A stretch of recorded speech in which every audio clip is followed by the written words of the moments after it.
All right, so today we're taking a look at the grease trap with a drain tube for your Blackstone. Now here's your typical Blackstone grease bin right here, and you can see it's full of grease right now. And what we're going to do here is we're going to add a tube to this grease trap, and we're going to snug it up on here. And what's going to happen is that as grease goes into the trap, it's obviously going to go down into the tube, and I'm going to put it into a coffee can so that when it gets full, I can just throw it away. So that's what it's going to look like, and it's just going to attach to the backside. It's just going to attach to the backside of your Blackstone griddle, and it's also going to have a sifter here so that you don't have any big pieces of grease or meat that should go down in there. So that screen there is going to be super helpful. So it's just going to hook onto the backside of your griddle just like that.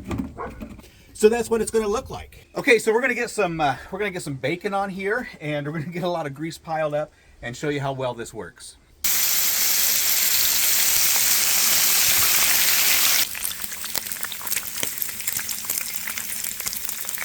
We want to check out the screen also, because there's a little bit of bacon that kind of stuck to the griddle, and we don't want that going down into the grease. Now, if I wanted to, this would be really good grease to save, you know, like if you was seasoning your griddle, or if you was using it to season meat, have this as your primer rather than using olive oil. I mean, bacon grease is fantastic. So we're going to finish putting all this down here.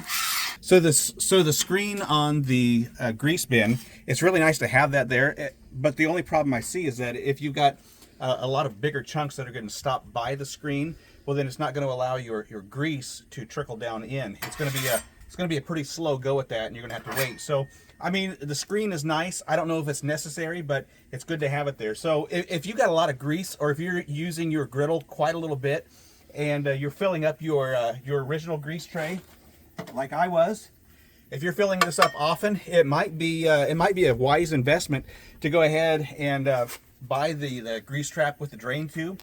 It's going to save you a lot of time, and then when it's full, you can just pitch it rather than having to wash it like you do the original Blackstone grease traps.